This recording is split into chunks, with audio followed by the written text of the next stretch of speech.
Good evening, everyone. I hope you're all fine. And today we are going to go for priority 2.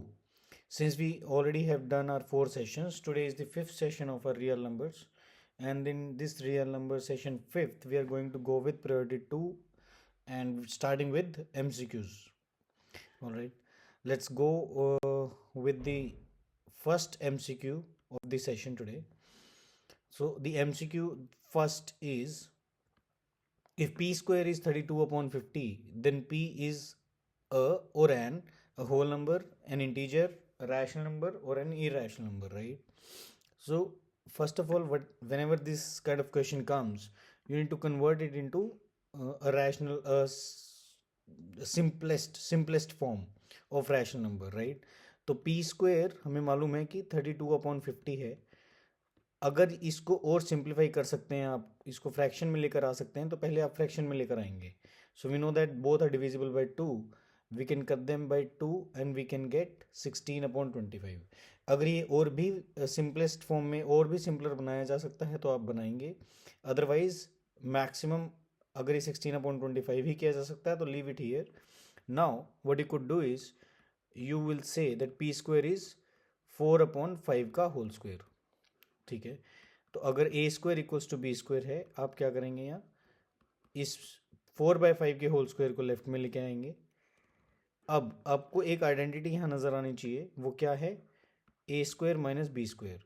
So A square minus b square की identity क्या होती है, ए minus B into ए plus B, right. सो ए हम लोगों का क्या है, P, और बी कौन है, 4/5. So by applying this identity we can easily get p plus 4/5 into p minus 4/5 equals to 0. अब आपको पता होना चाहिए कि अगर किन्हीं दो नंबर का प्रोडक्ट 0 है, एक ये नंबर है और एक ये नंबर है, अगर इन दोनों नंबर का प्रोडक्ट 0 है तो इन दोनों नंबर में से किसी एक का होना 0 ज़रूरी है. तो we will say that either p plus 4/5 equals to 0 और p माइनस 4/5 इक्वल्स टू 0. अगर p प्लस 4/5 0 है तो यानी कि p कितना होगा, -4/5. ठीक है, और अगर p -4/5 0 है तो p कितना होगा, -4/5 उधर जाकर +4/5. तो दोनों ही केस में अगर आप देखेंगे p चाहे 4/5 हो चाहे -4/5 हो, ये एक रैशनल नंबर ही आएगा. So the answer would be a rational number. Understood. अब इस क्वेश्चन में आपको मैं एक और बात बता देता हूँ. Most of the teachers would they do, since you are in standard 10th और 10th तक के लेवल पे, हालांकि हमें ये बताना चाहिए because a square minus b square is already included in your syllabus. ठीक है, और 9th में ही ये पॉलिनोमियल्स में कवर हो जाता है. सो आपको डायरेक्टली भी अगर करना है तो आप कैसे कर सकते हो, आप बोलोगे कि p square equals to 16/25. Sir आप पी को स्क्वायर को उधर लेकर जाएंगे, रूट कर देंगे, और 16 का रूट 4 और 25 का रूट 5, तो पी क्या आ जाएगा, 4/5. और 4/5 एक रैशनल नंबर है. ये अप्रोच ठीक है, but this is not accurate. ठीक है, इस क्वेश्चन के लिए पर्टिकुलर ये अप्रोच सही है, ये प्रॉब्लम नहीं क्रिएट करेगी. But as soon as we go आगे के सेशंस में जाएंगे, pair of linear equations would come into picture. तब आपको मैं एक बात बताऊंगा, जब जब हमारे पास इन्फिनिट सॉल्यूशंस होंगे, तब हमें ये केस कंसिडर करना पड़ेगा कि के प्लस माइनस वैल्यूज भी ले सकता है. ठीक है, तो ये आप ये बात ध्यान रखिएगा. अभी के लिए p equals to 4/5 is a rational number, it works in this case, but just remember this approach. Okay, alright, I hope this is clear and we are going to go for the next question. The question is HCF of these two numbers. So आपको मैंने बताया हुआ है कि अगर आपको दो number exponential form में गिवन है तो आपको हाईएस्ट कॉमन फैक्टर के लिए least power of the prime factor consider करना है. हर प्राइम फैक्टर की जो भी दोनों नंबर में लीस्ट पावर है वो आप कंसिडर करेंगे. तो अगर आप 2 देखेंगे तो 2 की पावर इसमें कौन है, 2, लेकिन इसमें कोई नहीं है, तो आप यहाँ क्या लिख सकते हैं, 2 raised to power 0. तो 2 में से और 2 में से मिनिमम पावर क्या है? 2 विच इज़ 1। नहीं लिखना तब भी ठीक है, बट ये ध्यान रखने के लिए सही रहता है कि भाई मुझे लोवेस्ट पावर लेनी है। अगर मुझे HCF निकालना है और एक्सपोनेंशियल फॉर्म में फैक्टर्स दिए हुए हैं तो मुझे लोवेस्ट पावर कंसिडर करनी है। Alright, next one is 3। 3 की पावर 4 ऊपर है, 3 की पावर 2 नीचे है, ठीक है, इस नंबर में। तो आप क्या कंसिडर करेंगे? लोअर पावर इज 3 की power 2। Next next prime factor is 5। इसमें 5 की पावर 1 है और इसमें कुछ नहीं है, तो कौन है? 5 की पावर 0, क्योंकि किसी भी नंबर की पावर 0 कितना होता है? 1, और 1 हर नंबर में मल्टीप्लाइड होता है, राइट? तो हम 1 की जगह 5 की पावर 0 लिख सकते हैं। तो अब 5 की पावर 1 और 5 की पावर 0 में से मिनिमम पावर कौन है? 5 रेज़ टू पावर 0, करेक्ट है। Next one is 7। तो 7 में ऊपर 7 की पावर 3 है, नीचे 7 की पावर 1 है, तो ये 7 की पावर 1।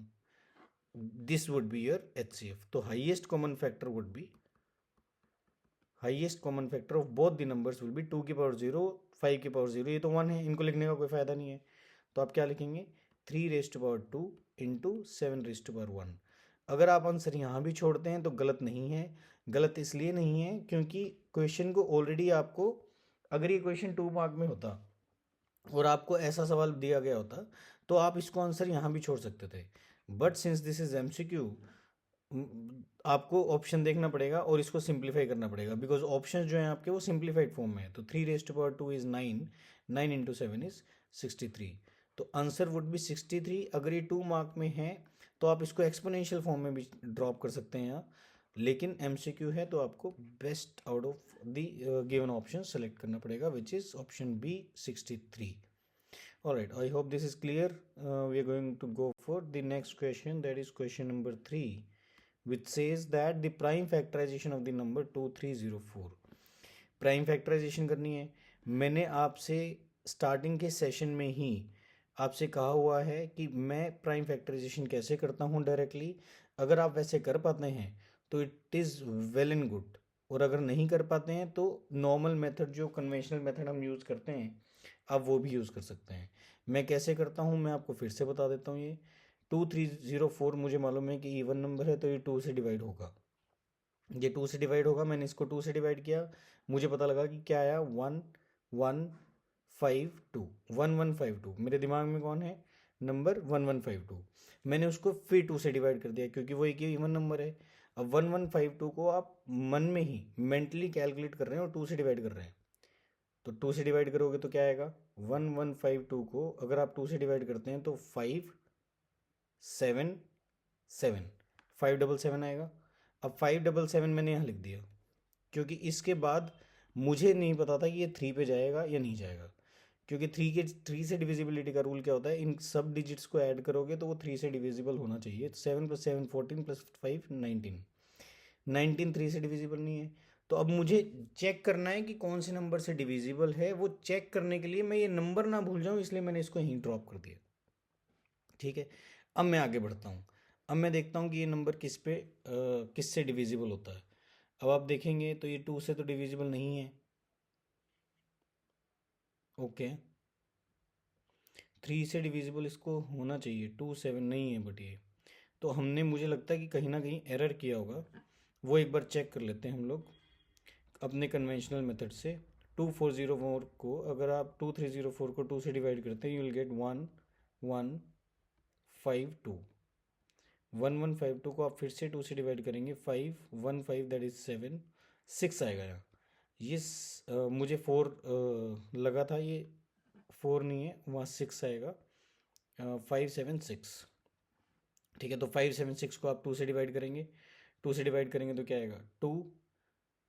8 8 288, 288 को फिर आप 2 से डिवाइड करेंगे तो क्या आएगा? 144, 144 को फिर से 2 से डिवाइड करेंगे आप, क्या आएगा? 72, 72 को फिर से 2 से करेंगे तो क्या आएगा? 36, 36 को फिर से 2 से करेंगे आएगा 18, 18 को फिर से 2 से करेंगे आप आएगा 9, 9 को 3 इंटू 3। तो सबसे पहली बात तो मुझे ये पता है कि 3 की पावर 2 आएगी, और 3 की पावर 2 दो ऑप्शन में है, A और D। अब अगर ये एक ही ऑप्शन में होती तो आप डायरेक्टली आंसर दे सकते थे without wasting your time, but यहाँ आपको 5 सेकंड और लगेंगे ये कैलकुलेट करने में कि 2 कितने हैं, 1 2 3 4 5 6 7 8. So the option is option A. I think this is clear. आप कन्वेंशनल मेथड से भी जा सकते हैं, आप मेंटली भी कैलकुलेट कर सकते हैं. Both are correct methods. ठीक है, ईजी है. ज़्यादा मेंटल कैलकुलेशंस करेंगे तो आपकी कैलकुलेशंस इंप्रूव होंगी. और मैं आपको बार बार क्लास में भी बोलता हूँ ये चीज़, और जनरली भी आपको समझनी चाहिए कि देर आर 2-3 चैप्टर्स जहाँ आपकी कैलकुलेशंस बहुत ज़्यादा यूज़ होने वाली हैं. First one is ARC, area related circle. The other one is VSA volume and surface areas. ठीक है, सरफेस एरिया एंड वॉल्यूम आपका जो चैप्टर है उसमें, और इन दोनों चैप्टर में आपकी कैलकुलेशंस बहुत ज़्यादा स्ट्रॉन्ग होनी चाहिए. स्टैटिस्टिक्स एक ऐसा चैप्टर है, शॉर्ट फॉर्म में स्टैट्स बोलता हूँ मैं. स्टैटिस्टिक्स एक ऐसा चैप्टर है जहाँ आपकी कैलकुलेशंस डेसिमल में ज़्यादा आती हैं. तो वो आपकी डेसिमल कैलकुलेशंस, डिविजन्स, मल्टीप्लिकेशन, वो भी आपकी स्ट्रॉन्ग होनी चाहिए. सो इन कैलकुलेशंस को स्ट्रॉन्ग बनाने के लिए the more and more you do calculations in your mind, तब आपकी कैलकुलेशन स्ट्रॉन्ग होती जाएंगी, which can prove to be beneficial in your board examination. Alright, I hope this is clear. Let's go for the next question. Question number 4 of this session, which says that HCF into LCM for the numbers 70 into 40. दो number दिए हुए हैं हमें, एक 70 है एक 40 है, और हमें HCF into LCM बताना है. तो आपको इन दोनों नंबर का HCF निकालने की या इन दोनों नंबर का LCM निकालने की ज़रूरत नहीं है. आपको एक बेसिक जो इनका रिलेशन है HCF LCM का वो पता होना चाहिए, और वो हम पहले भी डिस्कस कर चुके हैं. That LCM and HCF of two numbers is nothing but the product of the two numbers.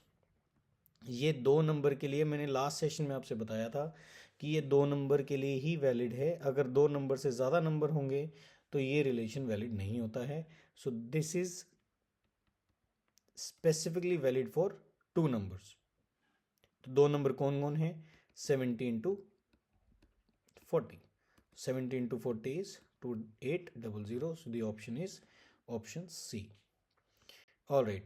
So moving on to the next question. Question number 5. The two positive integers x and y are written as, x आपको mention किया है a cube b square, और y आपको दिया हुआ है a into B cube. ठीक है जी. x आपको क्या दिया हुआ है? a क्यूब b स्क्वायर, और y आपको गिवन है a इंटू बी क्यूब. ठीक है, ये थोड़ा सा इनकरेक्ट है, ठीक कर देते हैं इसे. A cube b square and a b cube where a and b are prime numbers. चलो ये अच्छी बात है. और हमें HCF निकालना है. HCF निकालने के लिए आपको मालूम है कि इन दोनों का आपको दोनों ही प्राइम फैक्टर्स जो हैं ए और बी, इनकी लोवेस्ट पावर लेनी है.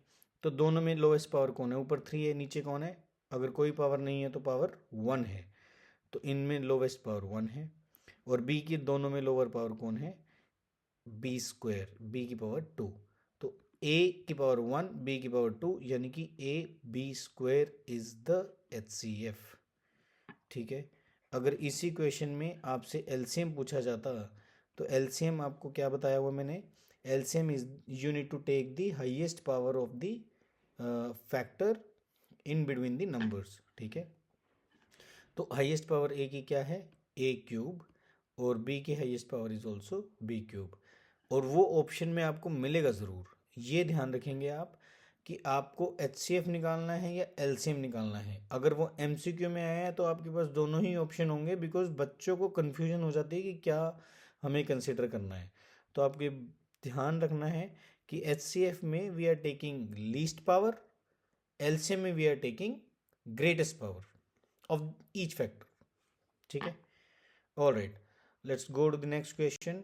Question number 6, which says that the greatest number which divides both 30 and 80, leaving remainder 2 and 3 respectively. This is our 5th session of real numbers, and this type of question has come for the first time. ध्यान से सुनेंगे आप. आपसे क्या पूछा गया है? एक ऐसा बड़े से बड़ा नंबर, द ग्रेटेस्ट नंबर, जो डिवाइड करेगा 30 को और 80 को, नॉट कंप्लीटली. जब वो 30 को डिवाइड करता है तो रिमाइंडर आता है 2, और जब 80 को डिवाइड करता है तो रिमाइंडर आता है 3. ठीक है. तो आपको ऐसे केसेस में क्या करना होता है कि वो दो नंबर लिखने हैं, 30 और 80। तो 30 को डिवाइड करने से रिमाइंडर क्या आ रहा है 2, तो आप क्या करेंगे 30 माइनस 2 विच इज़ 28। 80 से जब डिवाइड करते हैं उस नंबर को तो रिमाइंडर आता है 3। यहाँ आप लिखेंगे रिमाइंडर्स और ये हैं आपके नंबर्स, ठीक है। तो 80 से डिवाइड करने के बाद रिमाइंडर आता 3, तो यहाँ क्या लिखेंगे आप number minus remainder which is 77। और ये जो दो नंबर आए हैं इन दोनों का आप निकाल लेंगे HCF, हाईएस्ट कॉमन फैक्टर।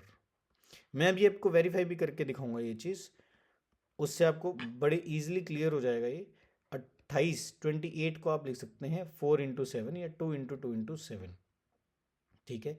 और 77 directly you can write 7 into 11। अगर आप HCF की बात करते हैं तो इनमें वैसे ही कॉमन एक सिर्फ 7 ही है, तो HCF कितना आएगा 7 वुड बी योर आंसर। अब मैं जो आपको कह रहा था मैं आपको वेरीफाई करके दिखाऊंगा, वो क्या है वो देखिए।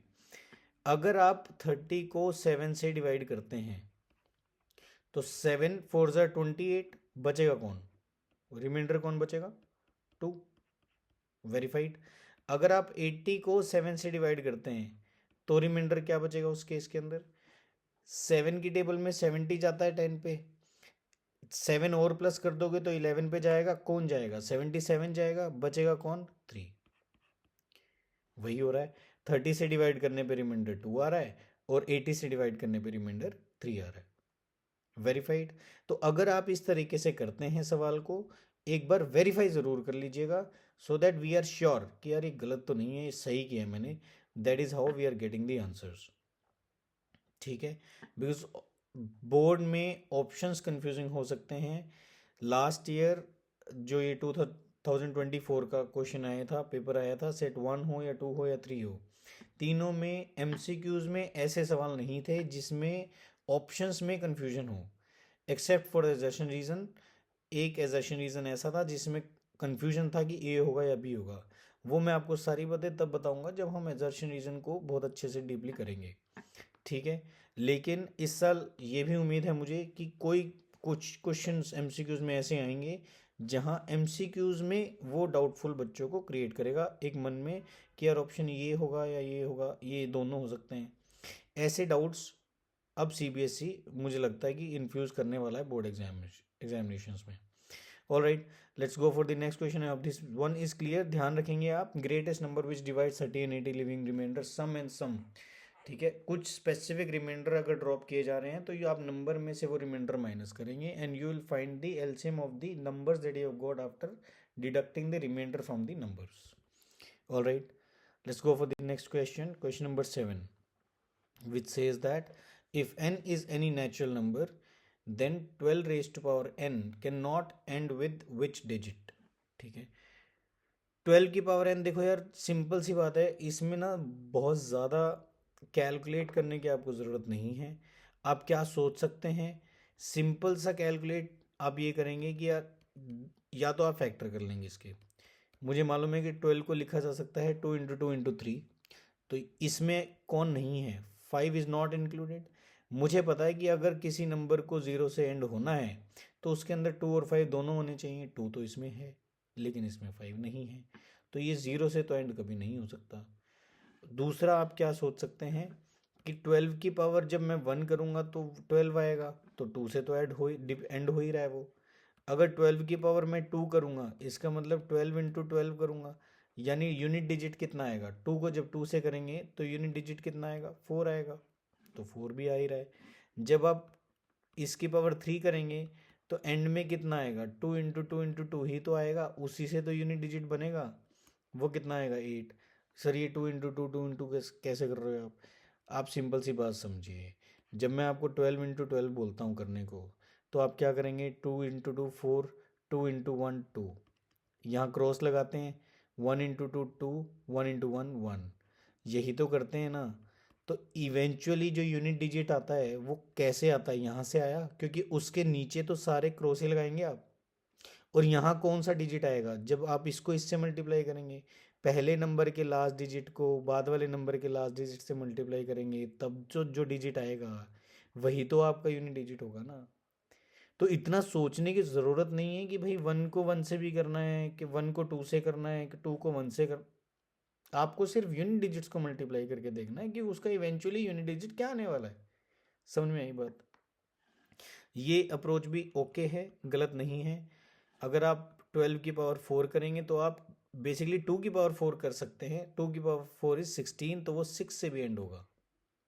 ठीक है, तो 2 4 8 तीनों से एंड हो रहा है, 0 से नहीं हो रहा है, तो मेरा ऑप्शन डी।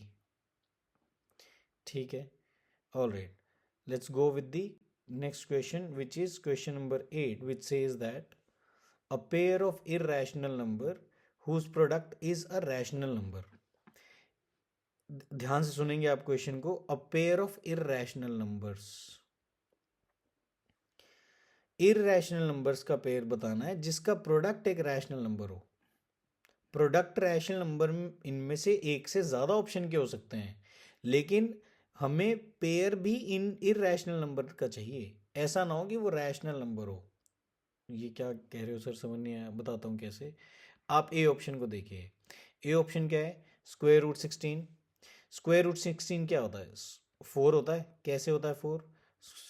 16 को आप लिखेंगे 4 इंटू 4 का root, that is 4 square, square root which is 4। Square से रूट कर देते हैं आप, तो ये 4 आया।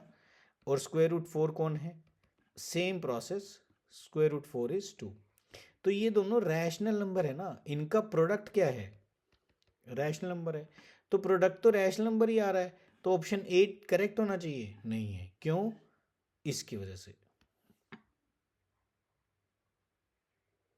आपको बोला गया है कि आपको प्रोडक्ट चाहिए इररेशनल नंबर का, तो इररेशनल नंबर होने तो चाहिए वो पहले। वो नंबर ही इररेशनल नहीं है, वो नंबर ही रैशनल नंबर आ गए हैं, तो ये ऑप्शन इनकरेक्ट हो जाएगा। अब आप नेक्स्ट ऑप्शन पे जाएंगे, बी ऑप्शन में आप जाएंगे √5 इंटू √2, तो क्या आएगा? √5 इंटू √2 करेंगे बी ऑप्शन में, √5 इंटू √2। ये दोनों इरेशनल हैं, क्यों है? क्योंकि ये प्राइम नंबर्स के रूट हैं। Root of a square root of a prime number is always irrational. ठीक है, आप जब प्रॉपर्टी लगाते हैं लॉज ऑफ एक्सपोनेंट्स, तो वो क्या होता है? रूट ए इंटू रूट बी क्या होता है? आप स्क्वायर रूट पूरे के ऊपर लगा देते हैं और नंबर्स को आपस में मल्टीप्लाई कर देते हैं, यही तो होता है ना। तो रूट ए बी, तो √5 इंटू √2 क्या हो जाएगा? Square root 10। बट ये रैशनल नहीं है, this is any rational number. ठीक है, ऑप्शन सी। ऑप्शन सी क्या है? √3 इंटू √27। भाई √3 तो इरेशनल है, मुझे पता है, क्योंकि वो प्राइम नंबर का रूट है। लेकिन √27 के बारे में क्या?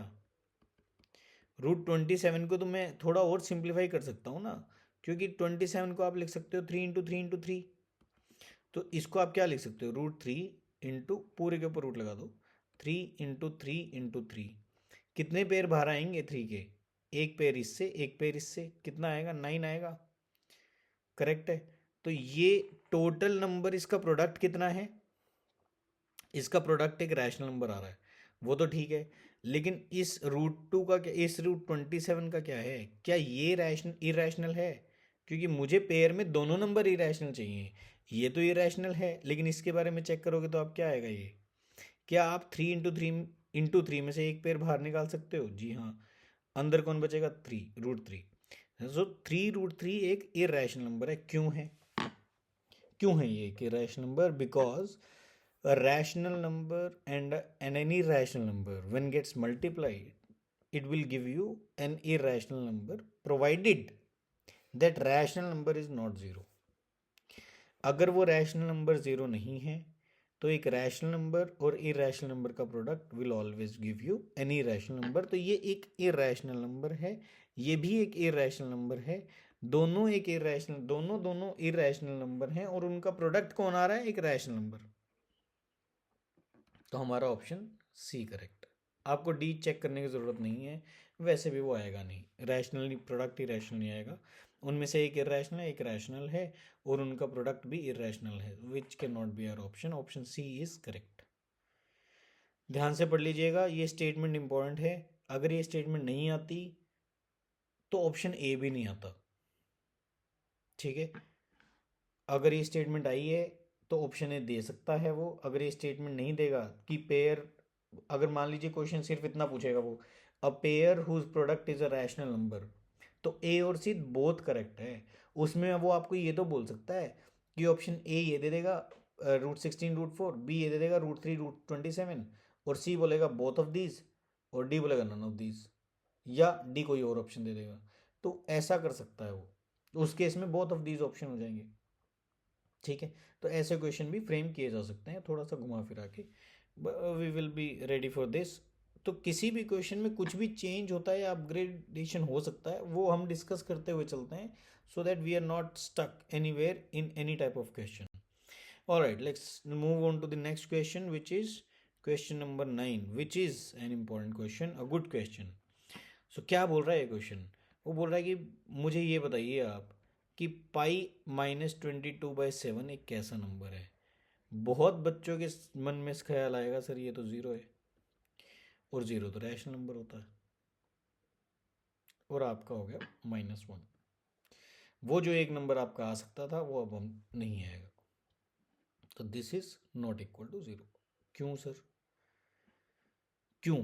क्योंकि पाई की वैल्यू 22/7 नहीं होती है। Pi is not equal to 22/7, but pi is approximately equal to 22/7। Pi की अप्रॉक्सीमेट वैल्यू 22/7 होती है। पाई खुद में एक इरेशनल नंबर है, 22/7 एक रैशनल नंबर है। जब हमने एक ऐसे सवाल किए थे जिसमें √3 आया था p-2q/3q लेट्स से, उसमें आपसे क्या स्टेटमेंट लिखवाया था मैंने आपसे कहा था कि this is an irrational number, this is a rational number, a rational number can not be equal to an irrational number, ये तो लिखवाया था। An irrational number can not be equal to a rational number, ये लिखा था हमने।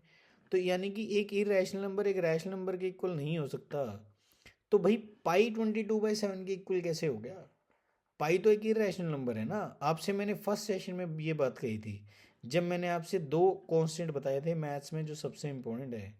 वो कौन से कांस्टेंट थे? पाई और ई। ये है पाई और ये है नेपियर्स कांस्टेंट। ठीक है, ये मैंने आपसे उस टाइम भी बताया था। तो मैंने क्या कहा था कि ये दोनों इरेशनल नंबर हैं। तो ये इरेशनल नंबर है, ये रैशनल नंबर, ये इक्वल तो नहीं है। तो इसकी अप्रॉक्सीमेट वैल्यू हम यूज़ करते हैं।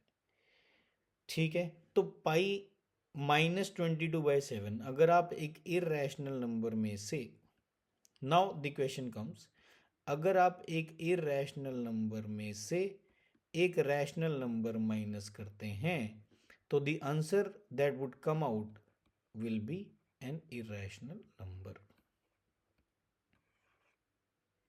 तो आपका आंसर होगा ऑप्शन सी। आपको एक मजे की और बात बताता हूँ, हालांकि वो थोड़ी सी कंटेक्स्ट से बाहर है, बट स्टिल आपको अच्छी लगेगी। हो सकता है अच्छी लगे तो रख लेना, नहीं लगे तो फेंक देना। ठीक है, तो वो बात क्या है वो सुन लीजिए। After every rational number, after every rational number on the number line there exists an irrational number।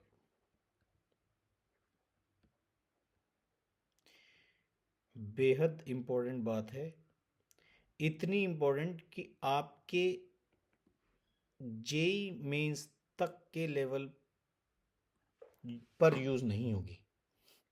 ठीक है, उससे प्लस लेवल पे यूज हो सकती है, वहां तक नहीं होगी। इस लेवल की इंपॉर्टेंट बात है कि हर रैशनल नंबर के बाद एक इरेशनल नंबर होता है, and vice versa is also true.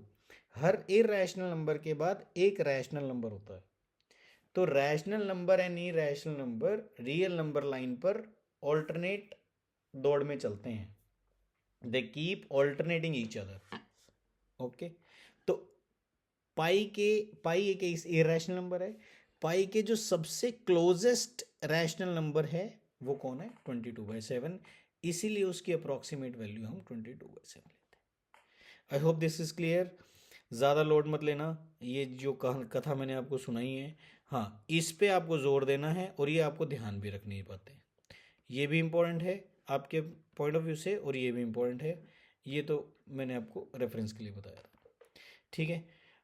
I hope this is clear. Let's go to the next question. The last question of the session, which is the least number that is divisible by all the numbers from 1 to 5, both inclusive.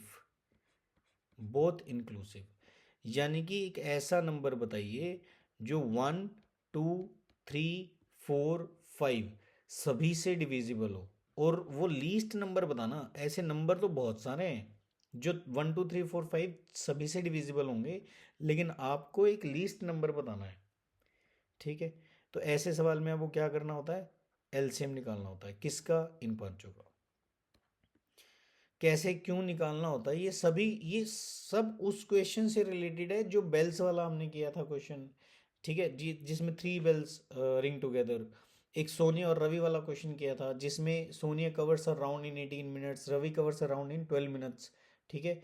उसमें एक और question आता है जिसमें 3 people are covering steps, एक के steps 40 थे, एक के 42, एक के 45, तो उनमें भी बताओ। तो उन सब में हमने लीस्ट नंबर ही निकाला था जो उन नंबर सभी से डिविजिबल था, और तब मैंने आपसे कहा था कि हमें एक ऐसा नंबर निकालना है जो इन तीनों की टेबल में आता हो, एक ऐसा नंबर जो लीस्ट नंबर हो जो इन तीनों की टेबल में आता हो, या सोनी और रवि के केस में एक ऐसा नंबर जो इन दोनों की टेबल में आता हो, और वो नंबर कितना था? 36, क्योंकि 18 2 36, 12 3 36। एक ऐसा नंबर जो 6, 12 और 18 तीनों की टेबल में आता हो, ये भी हुई थी बात, तो वो कितना था? 36, जिसमें 6:36 हमारा आंसर आया था। ये बेल्स वाला क्वेश्चन था, ये सोनिया रवि वाला क्वेश्चन था। This was Sonia Ravi, this was bells, और दिस वॉज स्टेप्स। ये तीनों क्वेश्चन हम कर चुके हैं। उसी टाइप से ये क्वेश्चन है कि एक ऐसा लीस्ट नंबर बताओ विच इज डिविजिबल बाय इन सभी नंबर्स। तो इनका LCM you will find out the LCM of these two number, all 5 numbers. तो इनका एलसीएम कैसे फाइंड आउट करेंगे आप? Very conventional way. 1 से तो मुझे कोई लाभ है नहीं, तो 2 से हम डिवाइड करेंगे। 1, 3, 2, 5। ओके, कैलकुलेट कर लेना, इजी है आप, but still I am doing it for you. थोड़ा सा क्लैरिफाई हो जाएगा, मतलब वेरीफाई हो जाएगा, ऐसा समझ लो कि आप भी कर सकते हैं कि सर आंसर तो बता दो क्या आएगा। तो 1, 1, 1, 1, 1, right. So the LCM would be 2 into 2 into 3 into 5. 5 3s are 15, 4s are 60. So 60 would be your LCM of the three numbers. So that's it guys today for today. I hope this is clear. MCQs थे। Next session में हम 2 mark के priority 2 के 2 mark के question करने वाले हैं, ठीक है। Thank you for joining me, happy learning. This is Vipul Goyal signing off. See you soon, meet you tomorrow, bye bye.